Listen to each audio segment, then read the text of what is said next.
Today, what I'm going to talk about is actually related to higher education and to workplace learning, and also to some extent to technologies, but again from other perspective, and that is from perspective of language learning. So I'm going to share my screen. Okay, my name is, as we already mentioned, my name is Dzalila Muharemagic, and I hold an MA degree in English language and literature at University of Banja Luka, Bosnia and Herzegovina. I'm also a PhD candidate at the same university, and I work as a senior assistant at University of Bihać. I did a research on importance of language and communication skills for IT industry in Bosnia and Herzegovina. And in my next slides, I will actually show why it's important, not only for my country, but also on a global level. So at the beginning, my presentation consists of 3 parts. So introductory part, where I will present language and communication skills gap on a global level. Also theoretical background, where I defined language and communication skills, and also my research, which deals with the importance of language and communication skills for IT companies in Bosnia and Herzegovina. So I start my paper with a statement that says that language and communication can be seen as an essential part of any human activity. This would mean that education of any professional should be complemented by development of language and communication skills. And this sounds like an obvious statement, but however, many research on a global level have shown that there's a foreign language and communication skills gap worldwide. For example, in EU, 40% of employers actually disagree with the statement that the national educational systems are providing graduates with sufficient foreign language skills, which are necessary for the job. Also, for example, in France, 60% of employers are actually not satisfied with their employees' skills in foreign language and communication.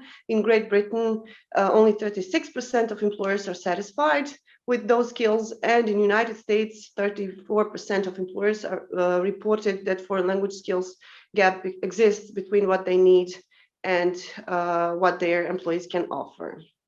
So in Bosnia and Herzegovina, which is actually placed in southeastern part of Europe, it is a post-war developing country which has a complex state hierarchy, and that affects both the economy and educational sector, and this leads to shortage of skilled workforce. And several research done by European Commission actually have shown that higher education systems have failed to provide graduates with adequate skills, which makes it easy transition to the labor market. The research also showed that there's a need for change in terms of both the content of the curriculum as well as the teaching methodology in higher education, and which is the focus of my research. The same implications have been shown in several researches related to the language classes at some Bosnia and Herzegovina universities. So in this case, where we have the country with high unemployment rates, which in some periods reach almost like 35%, with the highest percentage of recent graduates, 37%, who are unemployed, which causes brain drain, people leaving the country, and also slow economic development. On the other side, we have IT industry in Bosnia and Herzegovina, which has been reporting steady rise with 110% of employment growth since 2012. It's the 10 times higher growth than in other industries. For example, salary rate is 71% higher than the country's average. The industry has reported 200 to 1,400% of revenue growth in the last 5 years. You would expect that in such situation, everyone is eager actually to respond to needs of such industry. But however, almost like 42% of open job positions in the IT industry remain vacant due to the lack of skilled workforce. So some of the research done in this area has shown that there's an urgent need in an educational sector for modernization of curricula, as well as promotion of student-centered teaching methodology, which is right now more teacher-centered. Then higher cooperation of higher education and industry is necessary in determination of labor market needs, which also include professional skills, including soft skills such as foreign language and communication.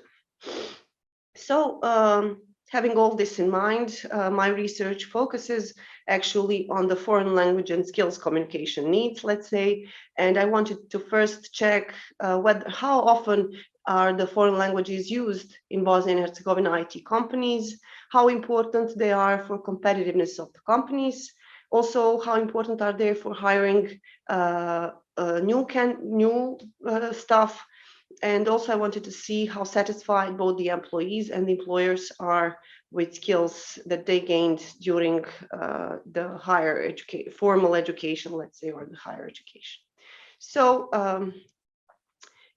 that's why I focused, let's say, on first defining the foreign language and communication skills. So I used the communicative language competence, which is provided by Canala and Spain, which focuses on context of language use, learners' needs, and use of authentic materials, which is related to the workplace needs, let's say.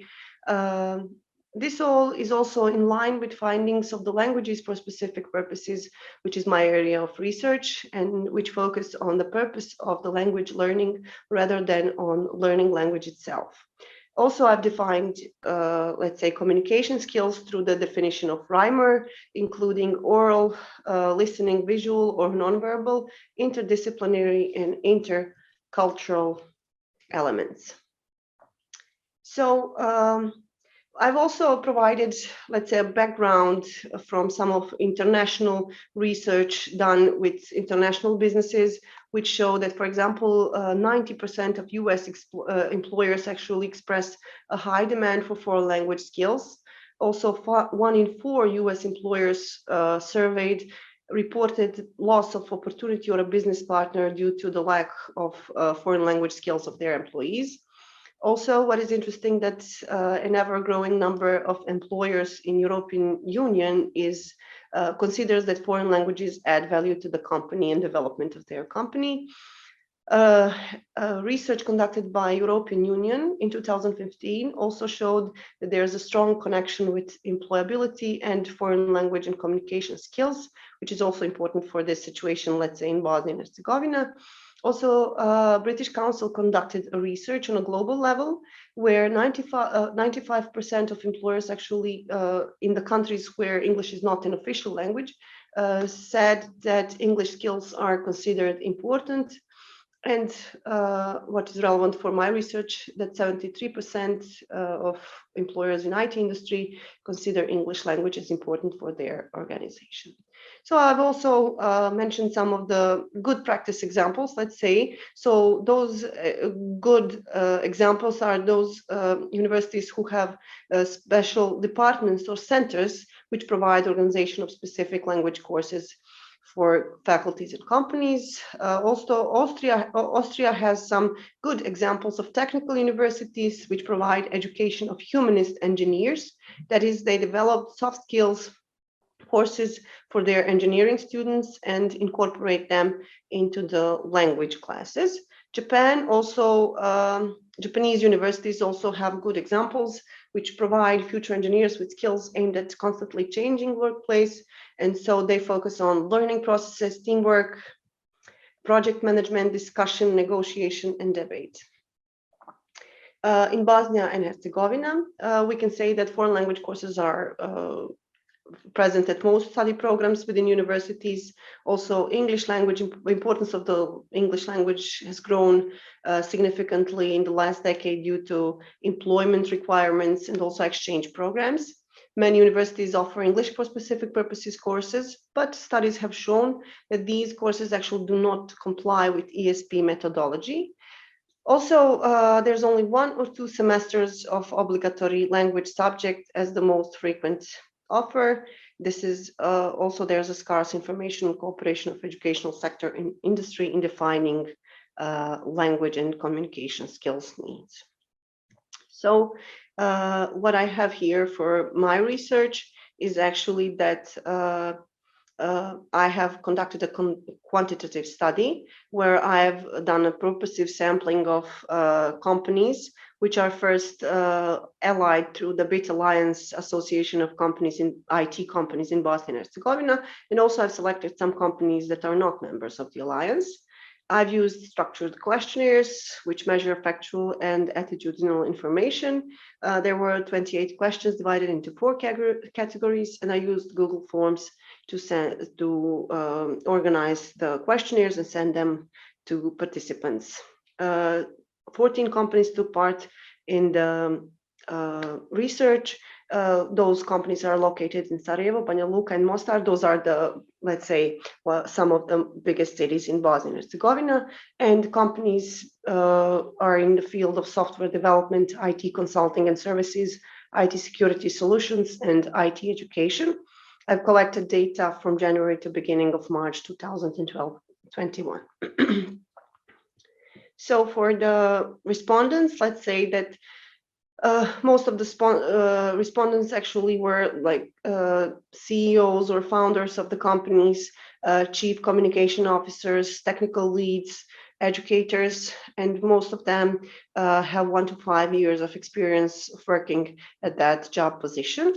Most of the respondents were male, which is also in line with other researches that show that most of people working in that industry are actually male, and 41% of respondents are above 40.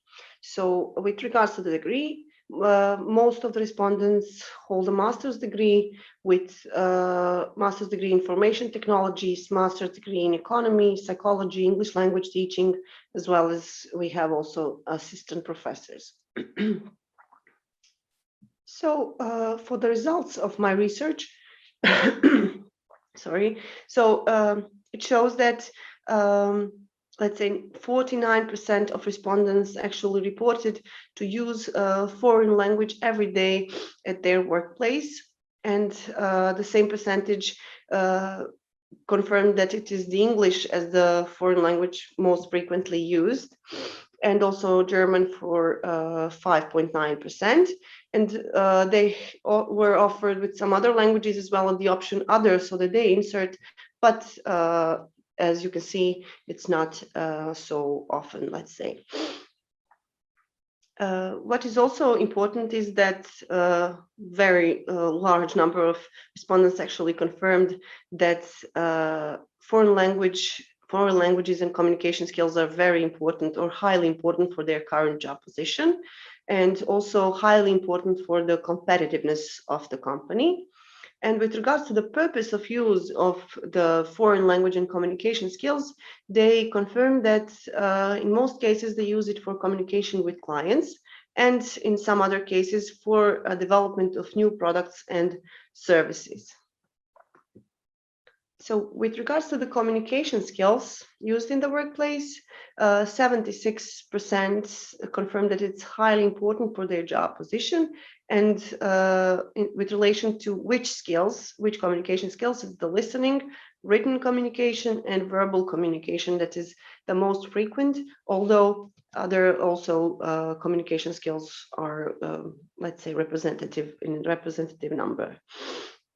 Now, with the importance of language and communication skills for hiring candidates, which is always related to that high level of unemployment of recent graduates, is actually that most companies confirm that it is a compulsory skill when hiring a candidate.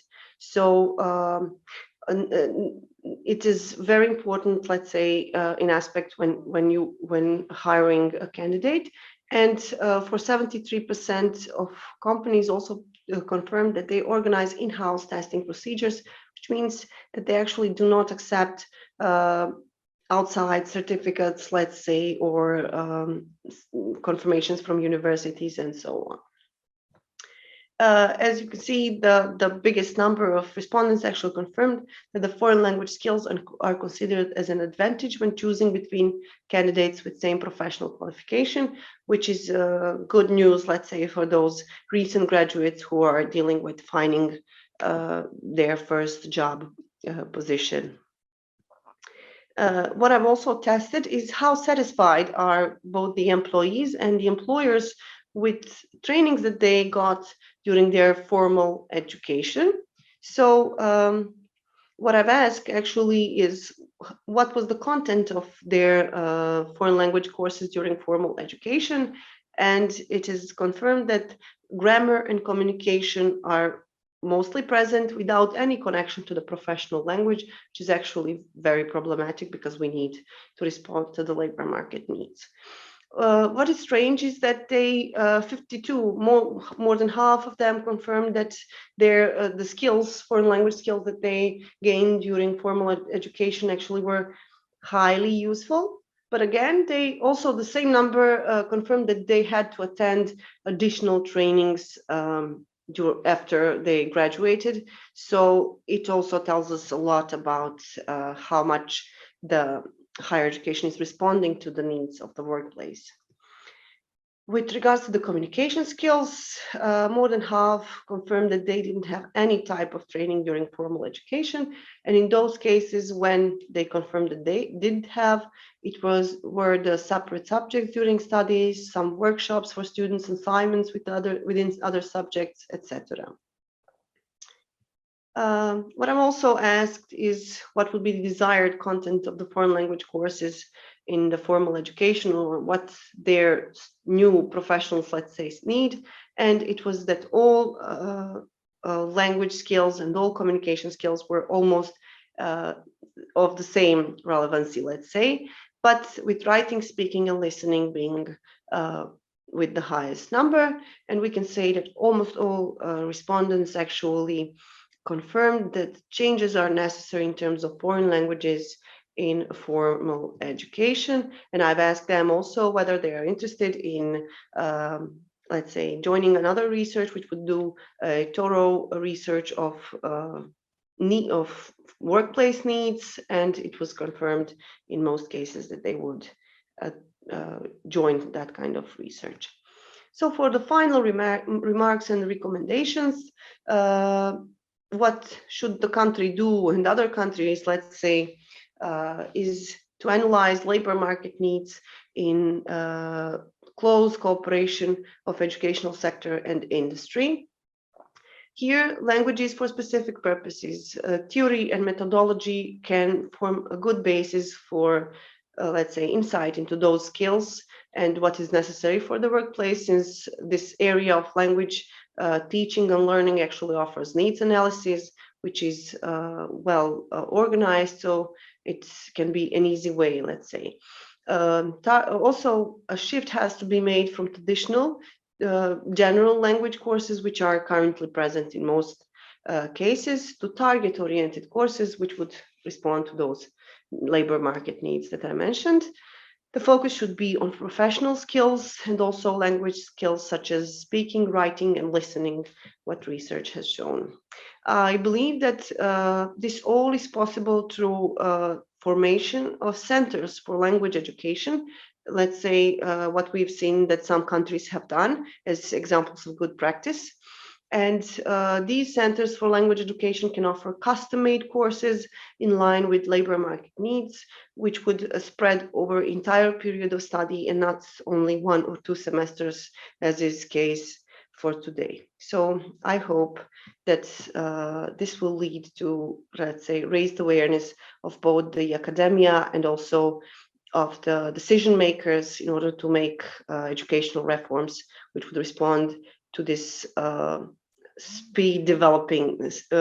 fast developing economy or industry in Bosnia and Herzegovina, which would help its economy to recover and maybe stop the brain drain and all of the problems that we are facing. Okay, so thank you. If you have any questions, I would be glad to answer them. Thank you so much, Dzalila. It was really inspiring. And actually, I have many questions to you. I would like just to ask one very brief, and then we leave the floor to Vilmos, and then if there are other questions, I'll ask them. What do you think, taking into consideration that you are not an English mother tongue speaker, and I am as well, so that's why I ask you this question also. Is there a way to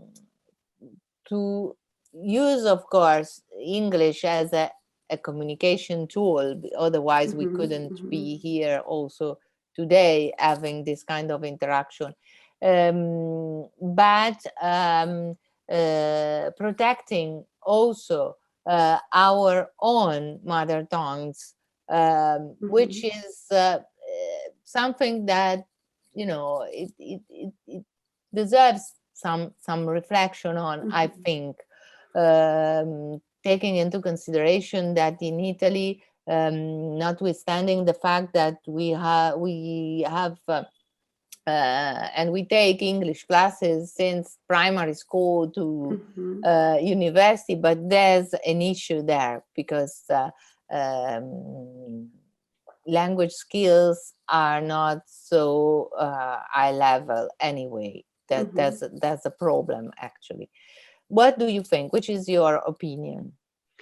Well, yes, that's also a question. Let's say that language professionals also are dealing with, like, if you have one global language, what will you do with all those vernaculars, let's say, or native languages, which are, let's say, becoming extinct because of this global language. But well, this is something that is very difficult to answer, actually, in this case, for example, for Bosnia and Herzegovina, because we have on one side fact that people are actually leaving because the economy is not developed.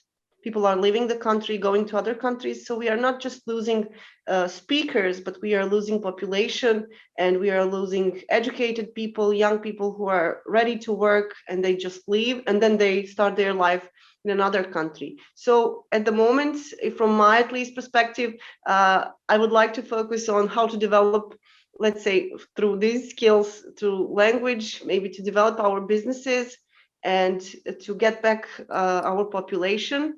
And then maybe to think about how they will keep it, let's say, how we will train them. Actually, there is also one thing that is an issue, and that's the case where you have lots of young people who mix, let's say, English and Bosnian in this case, or native languages, because they watch too much of the English language, let's say, videos and so on. Exactly. So this is also, yes, and I've also noticed that among my students as well. So this is something that is also an issue maybe to analyze. But in my case, I'm just trying really to get back all of the people who went away. That's a good point. Absolutely. Thank you so much for your presentation. Oh, there's another question. If you don't mind, I would leave Christina Merli is asking a question to Dzalila, of course. But if you don't mind, I would leave the rest of the questions for the end of the session. Dzalila already answered to the question that was in chat. I don't know if you want to add something, Dzalila. Well, yes, there was one greeting because I think Goranka was here, or and she's I think from Croatia. So it is interesting because those countries are next to each other. So I'm glad to have someone from this part of Europe. And also, I think Christina also asked a question. So yes, she said, what can we do, like, when will the countries, the economies, the government start to invest, let's say, in language learning, and that's what I'm asking as well. I mean, that's why I said language and communication, like any other professional skill, any profession, even these skills that you have now mentioned with recording in progress. Vilmos, it's all like based on communication and on languages. So much money is wasted, let's say, on educational systems which are like teaching children from day to day languages, and yet we still don't have good, let's say, people skilled to speak and to communicate in their workplace in foreign language. So that's what I'm trying to do, just to raise awareness of people who are deciding on this, just to change. We need reforms. We need, and I think it all starts with us, with, I don't know, profession of other attendees here, but I, as a language teacher, as a teacher, as someone working in education, I think it starts from us. We just need to raise awareness. We need to say that it has to change. We need to raise our voice, and just in that way, I think we can expect changes. And otherwise, we don't really, we cannot expect from others just to remember that, because it's not their profession, let's say, like that. So that was just what I wanted to add. If there are any other questions. Absolutely, absolutely. I absolutely agree with you. I don't see other questions. I invite everyone to ask questions in the chat, and please to have to ask for other questions to our speakers, Dzalila and Vilmos. I would ask both of you the role of language and communication skills. Of course, Dzalila tells us about English, in particular, English language teaching and learning. But besides the foreign language or the English language teaching and learning, I mean, language and communication skills. So the way we use language, how do you think this has an impact on the development of other cross-sectional skills? So my question is there a relation between language skills, so use of the language skills, and the development of other kind of skills? Who you start? Whoever, you know, both Vilmos, of maybe you can Vilmos and start. Dzalila. Yes. So Dzalila, Okay. would you like to start? Yeah, Dzalila, please. Mm-hmm. Yeah. Okay, yes. Well, that's what I'm like trying. I really liked, Vilmos, I really liked your presentation. Actually, that is something we can actually incorporate both of our presentations into one. We want to raise awareness of the skills that are necessary for any profession. So I really liked it. And as well, I also like this, my brand that you mentioned. I actually was looking for something, let's say, for my students, and something like that, but I didn't know how to name it. Portfolio, as you said. So something that they would develop through their entire period of their education. So when they finish, they have something for themselves. So this is great that you're doing this. And yes, from my perspective, language, communication. So whatever you do, you need it. Like, if you don't know how to transfer the message, no matter how big professional you are, if you're not able to say that, to communicate that to other people, if you don't have skills of teamwork, for example, of resilience, of, I don't know, you won't manage in any team. So that's something that is really always standing beside, let's say, when you are hiring a candidate, you're always wondering about his or her professional skills, about technical skills, and so on. But these skills that both of us are talking actually are always left aside. So in my opinion, it's very, very important. So yes, thank you. Use the concept of matrix, the competency matrix. That's the web or a map. And there are some fundamental areas, competency areas. One of it, communication. And communication, without communication, it's impossible, this is my point, to develop the other areas. And I like to point the practical way in order to find the role of communication skill. For instance, the diagnostic function, because the diagnosis, it's really important for developing skills. And if we diagnose the students' competency areas in the starting point, and we will have a competency matrix from the students' areas, after that, it's quite easy, not quite easy, but okay. And we can follow the progression of the students, and not just the teachers can follow the progressions, but the idea is based on students can follow their progressions via portfolios and the different products. And the communication, if you see, for instance, presentation techniques, the project-based course, that's a really huge impact. So both from the theoretical and practical point, that's the huge impact of communication. Absolutely. And also what I think is that consistently also with what we said yesterday in another session related to the need of a new use, a new rediscovery, let's say so, of the combination humanities and technology, humanities and art sciences, let's say so. It's really important. You can't express any concept, even the most